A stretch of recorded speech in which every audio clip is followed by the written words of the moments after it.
Sit whichever side you want. So, hey guys, this is Melvin.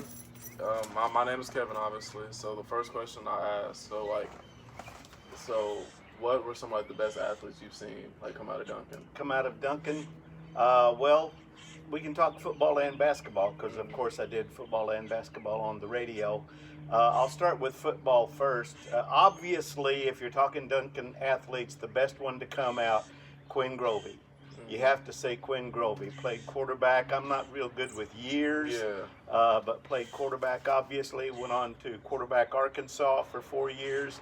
And something that some people don't know is that Quinn took Arkansas to the Cotton Bowl one year, and they lost that game to UCLA, and that was the year that Troy Aikman had transferred from OU to UCLA. So Quinn Grovey lost to Troy Aikman in the Cotton Bowl. Oh, I didn't even know that. I've heard so many stories about him. But Quinn was one of those athletes. He could have, and as a matter of fact, I think Nolan Richardson was the basketball coach at Arkansas at the time, tried to get him to play basketball also, but he didn't. He focused on football. Quinn Grovey, real good. A defensive lineman, Luke Croy. Duncan had a defensive lineman that was unstoppable. There was a game in Wichita Falls, I can't remember, I think against Hershey possibly, but for about the first 4 or 5 plays of the game when Duncan was on defense, the offensive lineman just tackled Luke, just plain tackled him. And the officials would call the penalty, and next play he'd tackle him, they'd call a penalty. Finally, the officials got tired of calling penalties and just gave up. But Luke Croy was unstoppable. He wound up playing a number of years at Southern Methodist University. Bunch more footballs. Benson, gosh, there are so many. Basketball, we'll start with the ladies. Of course, the 97 team that your mom was on, a bunch of good athletes. I think I'm correct in saying that all 5 of the starters on that team, including number 44, Sharika Brackens, wound up playing basketball at the next level. Sharika, Tricia Payne, of course, played at TCU. All of them tremendous basketball players, and that was probably the preeminent basketball team, boys and girls, that I managed to do play-by-play for on the radio. Other really good girl basketball players, there have been a bunch. Boy basketball players, of course, have to mention Kevin Wilson, the most recent really, really good one. Jared Griffin, another dominant star, played for Duncan. You can go on back, I don't know if you're familiar with him or not, he still lives in town. Young man named Josh Elix, could fly. I mean, Josh could jump over the moon. There was a game, Adam Shoffett was on the team with Josh, and we were in Hera playing a game, and Shoffett put a shot up, missed it. It bounced about 2 feet above the rim, and all of a sudden, from nowhere, here comes Josh Elix with 2 hands, bam, taking it down. He was physically gifted. Boy basketball players, once again, there have been a bunch, and I know I'm going to leave some out, but any number of really, really good athletes coming from Duncan in those 2 sports. And of course, you look at all the sports, track, Shannon Atkinson, who now is a track coach at Oklahoma State University, excellent in track. Duncan for years has had all around good athletic programs, and the thing that pleases me most, really, aside from all of those athletic accomplishments, is Duncan probably has more academic state championships than any school, Class 5A school in Oklahoma. So just a bunch of great kids coming through. And so, what year did you graduate from Duncan? Well, I didn't graduate from Duncan. I actually graduated from Blue Springs High School, east of Kansas City in 1965. Yeah, I kind of covered my mouth saying that because people don't relate back that far, but graduated in 65, ran track. That was about the only thing I was fairly successful at, that all you had to do was run. You didn't have to really be an athlete. Ran track and then went into the military, which is how I wound up here in Duncan, Oklahoma. Okay, so So you went right after you graduated high school? Into the military, yeah. Okay. So yeah. if you would have went to college, like, what do you think you would have wanted to like major in?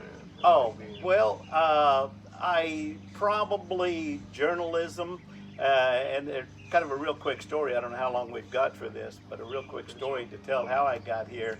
I'm in Duncan, Oklahoma today because my car wouldn't start one day in Blue Springs, Missouri.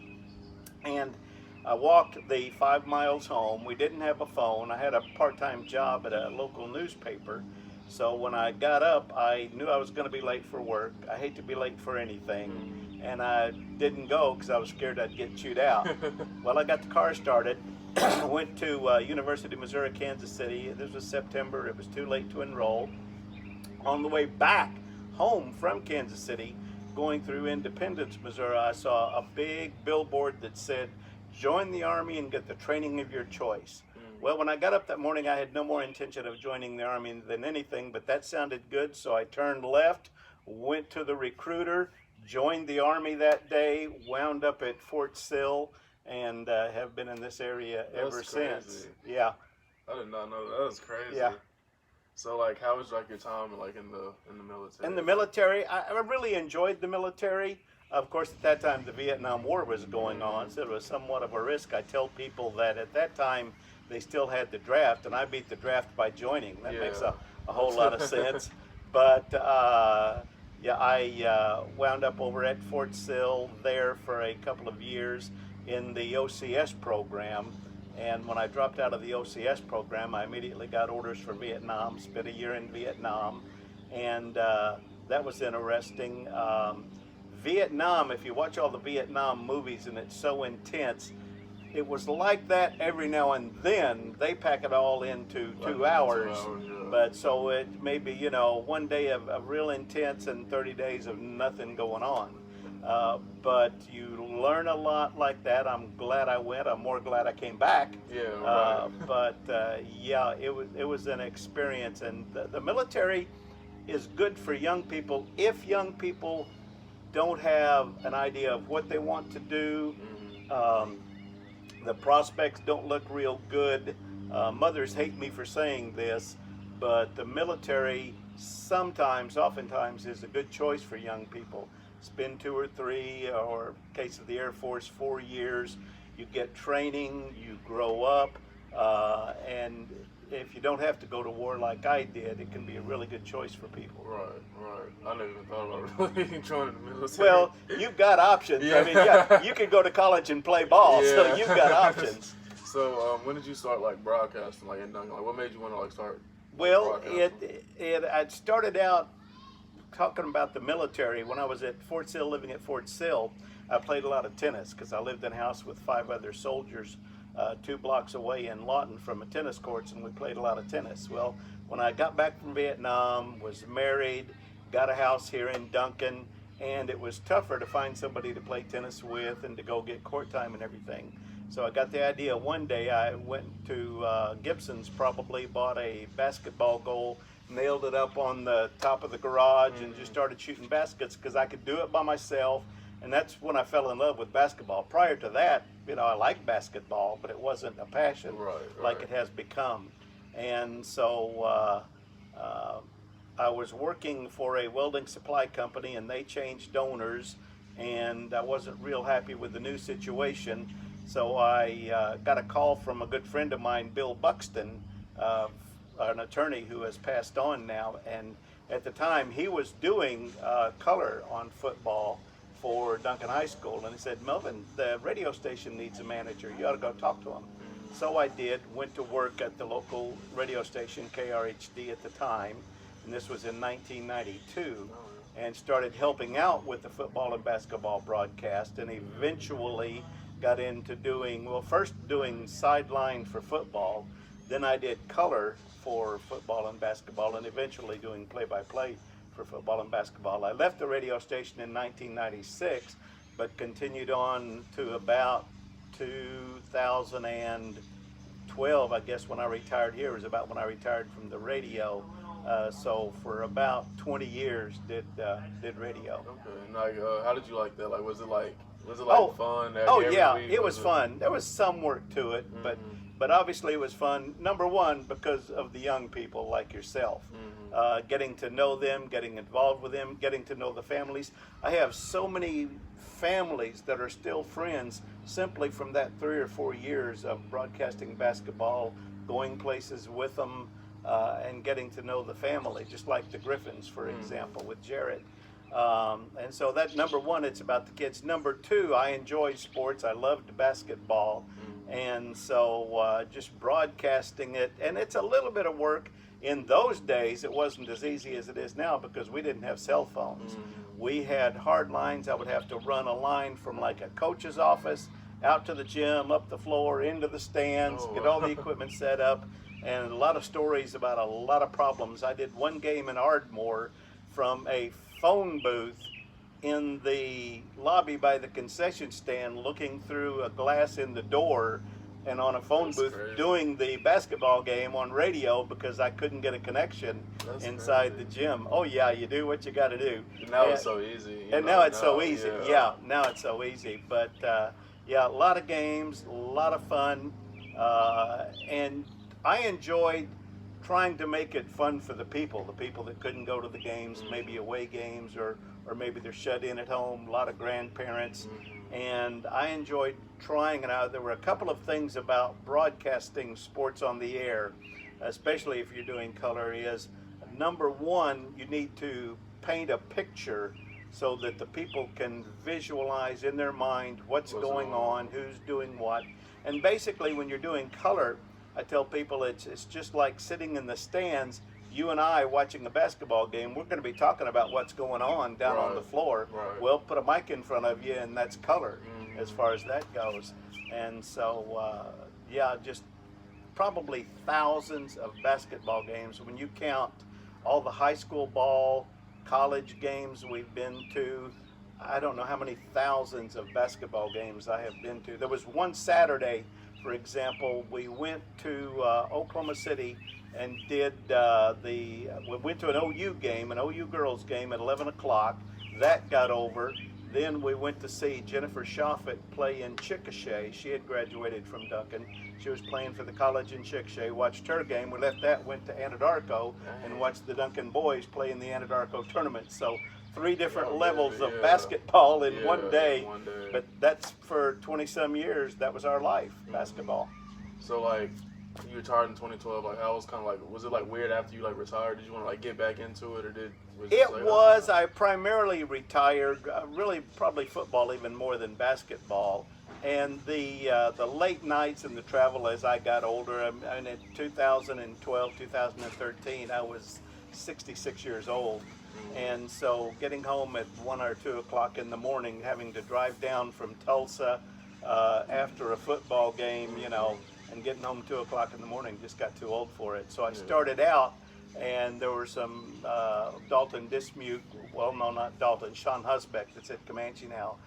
He was one of them that would come in, and they did the away games, and I did the home games, and then they got acclimated and did a good job, and Robert, Josh, some of those guys, and eventually I just turned it all over to them. And of course, now with basketball, even though I retired before it happened, and football now, the neat thing is it's on the internet.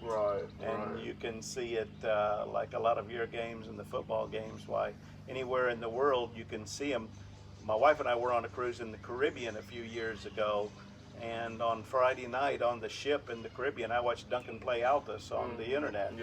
So that's handy. So while I kind of missed doing the radio, and I certainly didn't want to do the internet because that's television and I have a face for radio, that's a neat deal. Yeah, that is. So, and I see all the cars out here, so like and that keeps me busy. Yeah. So like, how long have you been like?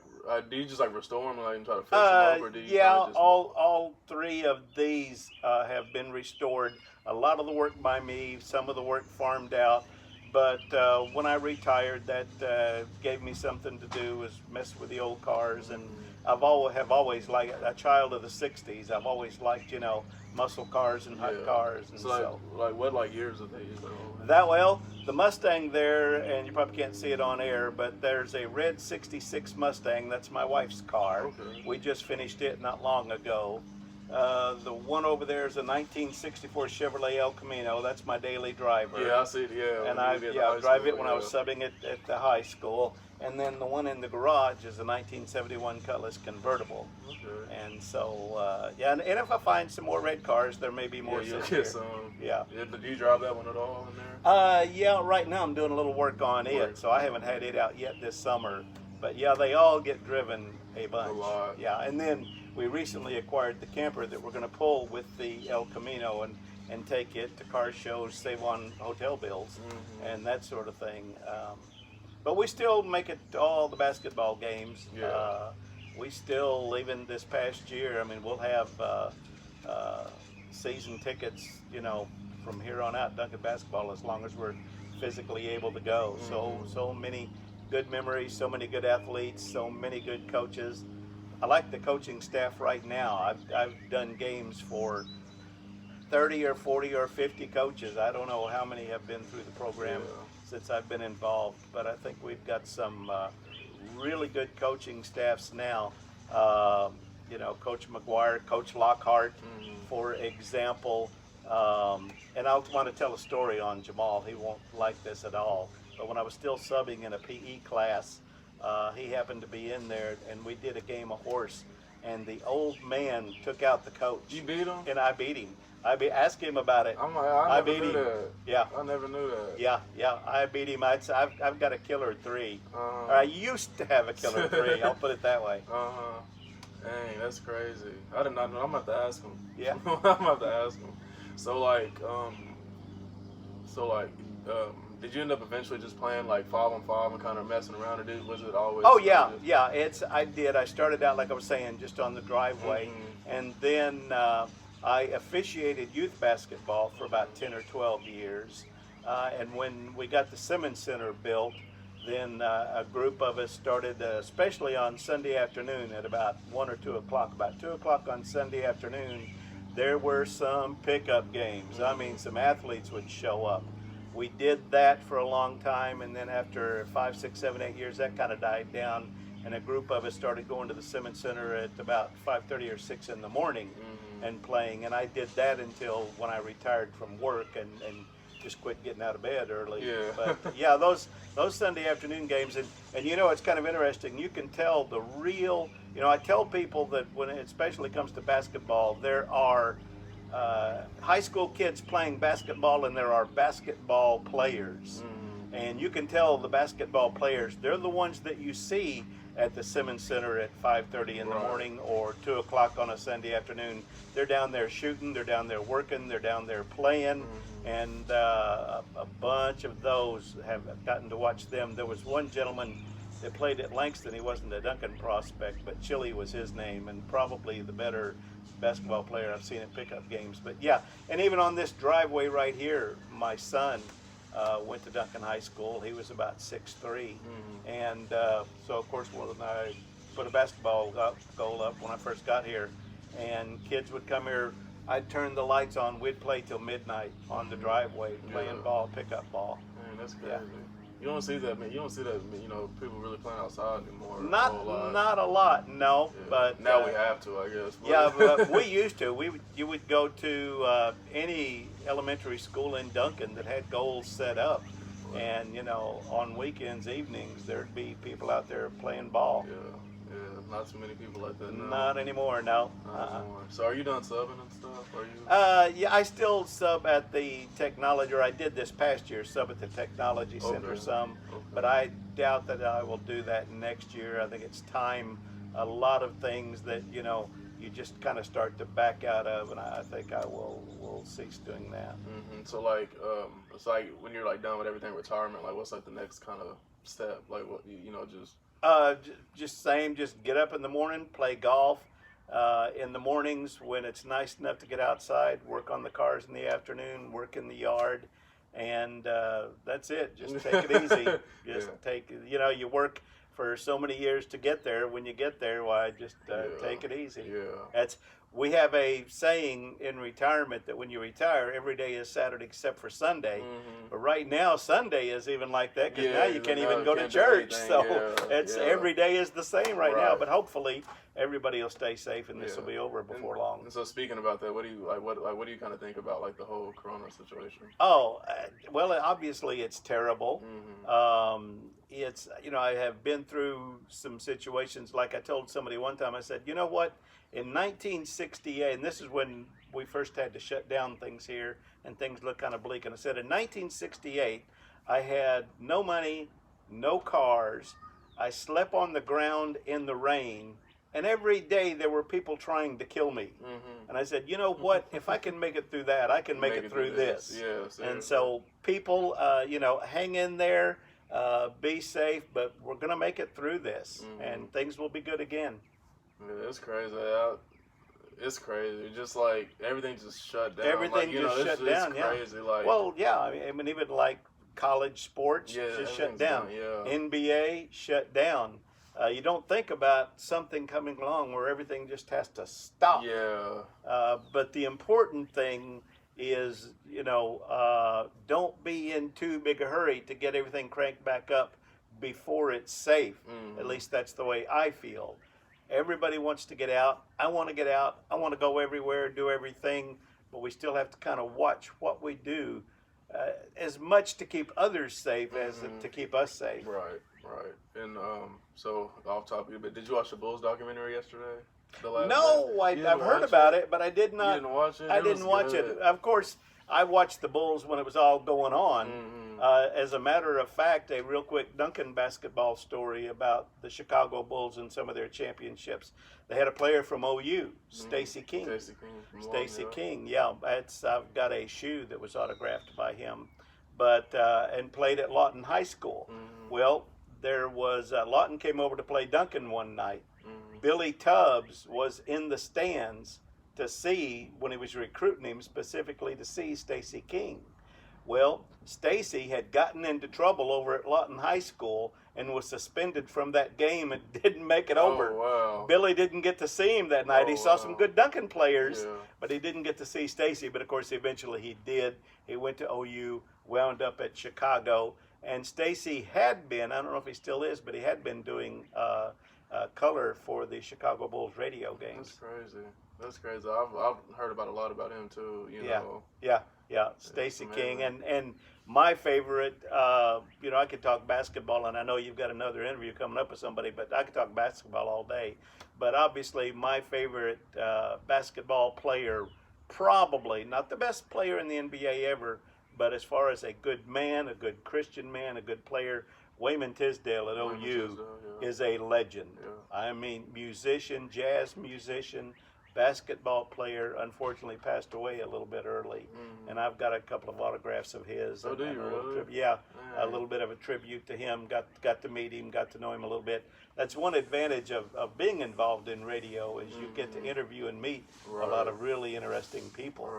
And Wayman Tisdale was one. He kind of gets lost sometimes in like the basketball conversation just because all the stuff that happened to him. But he was very. Oh yeah, very good. Very good. So, all right, so this is the bonus segment I always do with everybody. Okay. And so the first question is, what do you think the greatest era in the NBA is? Greatest era in the NBA? Well, okay.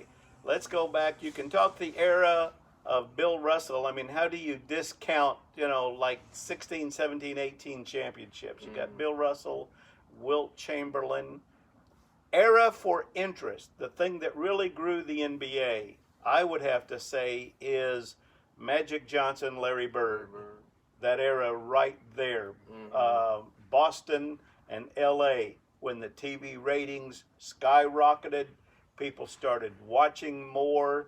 I don't know if they were the best teams ever, the best players ever, but the best era of NBA that piqued the most interest. And to watch those two in a game together, hard to beat that. Right. Hey, you're the first person who said the 80s. Like, everybody said the 90s. Everybody said the 90s. Oh, really? Yeah, everybody said well, now let's see, the 90s, who are we looking at there? You got LeBron wasn't there yet. Yeah, LeBron wasn't there. It was more like Mike, a young Shaq. Yeah. People like that kind of. That's when Magic and Bird kind of left. Just I bet mostly Jordan. Yeah. Mostly Jordan. Yeah, probably Michael. I mean, If you obviously, think if you about had to it, pick yeah. one player, Yeah. as far as that era, Yeah. then you would pick Michael. And I still think he's the GOAT, greatest of all time. LeBron's good, but I mean, Michael. And the thing that to me sets Michael above everybody else, not only his physical abilities, but Michael had the fire in him. I mean, you can look and you can see it in Michael, and the same exact fire burns in Tiger Woods. Right. I mean, they're, both of them wear red and black. If golfers had a number, Tiger would be number 23. Right, yeah. And you can see, and I think LeBron has that fire to an extent, but not as much as those two. But those are the two most competitive athletes I've ever seen in sports. And so, that's crazy. The '80s. Well, everybody said the '90s. Oh yeah, really? Well, but not everybody is 112 years old like I am, and so I got to go a little bit further back. Yeah, a little bit further back. And the second question is, so obviously you watched a whole lot of basketball, and so what do you think the difference is between like when you started kind of watching how the game was until like what it is like right now? Like, what do you think some of like the biggest differences are? 3-point shot. That is the biggest difference. I mean, it's a game changer. It has changed the game. It can change your game. If you're down 20 anymore, that is no great big deal if you can shoot threes. You can shoot them, yeah. I mean, look at what Stephen has done with the 3-point shot. The championships basically with the 3-point shot. And so that's the biggest change. One thing that I kind of sad to see, and you may disagree with me on this, and that's great, but as I watch younger people play, it's either 3-point shot or dunk. I like old school basketball, some passing, back cuts, things like that to see the purity of the game.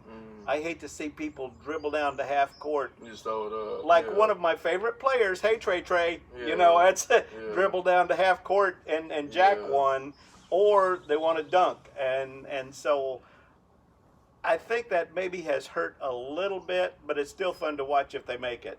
But I think that is obviously the biggest change in basketball, the game changer. Mid-range and everything, because like nobody really shot mid-range. Yeah, like when I played, I feel like I was really the only one who really shot mid-range. Well, and you were. Right. And very effective doing that. Right.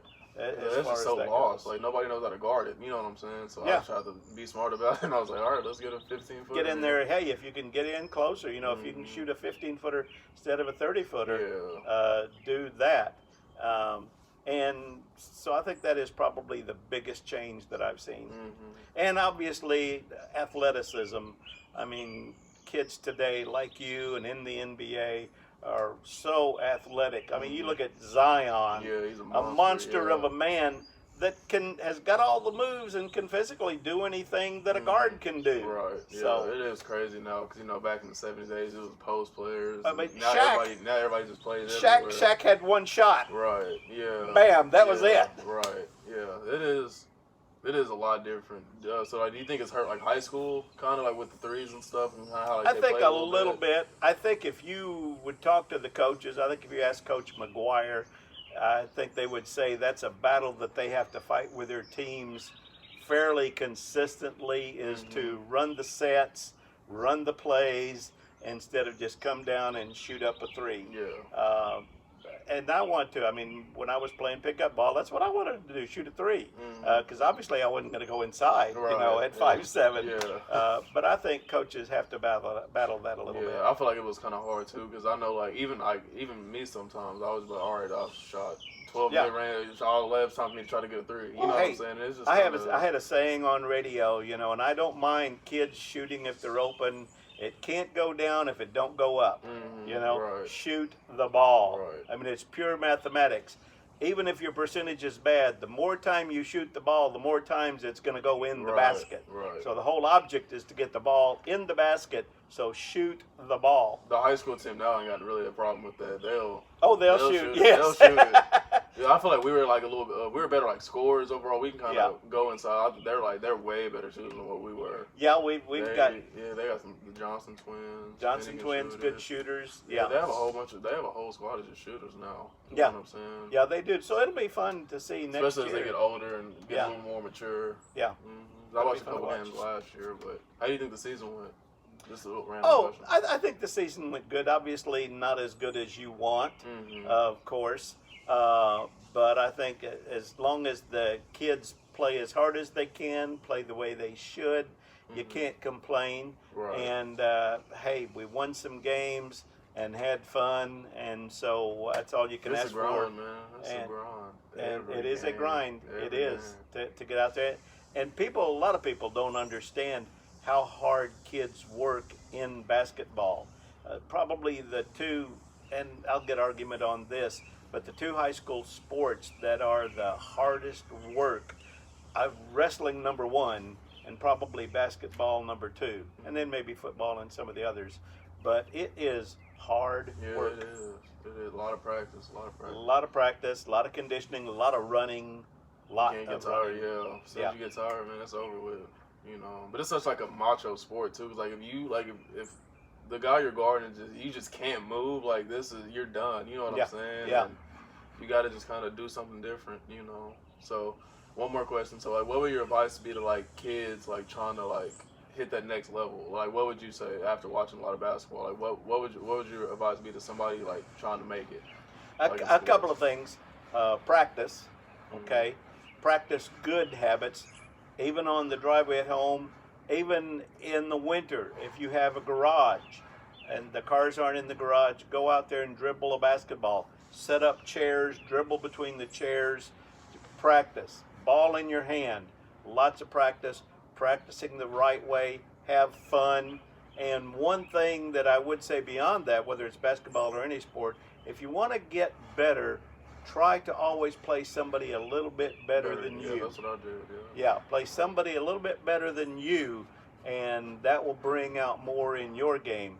But basically, you know, a lot of people think work is a four-letter word, and it is. But if anything you want to get better at, whether it's basketball or whatever, W-O-R-K, work. Yeah, that's a great point because not too many people play people that's better than you anymore. Like they kind of go timid away from it a little bit. Well, they do because they want to be the best and look the best. Right, but that you're not going to get better. I remember 'cause I was 12, 13, 14 playing against Josh Elix and some of those guys like way, you know what I'm saying, and I would just feel so like helpless. I'd be like, you know, they played me like I was a grown man back then, and then as I got older, I was like, okay, I'll see what they were trying to do. You know exactly, what I'm saying? yeah. Yeah, not too many people now. And that's how he improved and became the player you are. Yeah. You got to grow up, you know what I'm saying? That's it. You can't cry because they're grown. They're 28, 29 years old. That's you know what it. I'm saying? It's been a joy watching you play. Yeah. And I wish I was still young enough to play pickup ball. I would take you on. We would move all this stuff off the driveway, and you and I, one-on-one, right here on the driveway, we'd go. Yeah, that'd have been fun. But thank you for having me. Oh, well, I enjoyed it. You bet. I You did bet. too. We look It was forward great. to great things from you. Yeah, thank you so much. You bet. All right, thank you. Oh, man, let me run.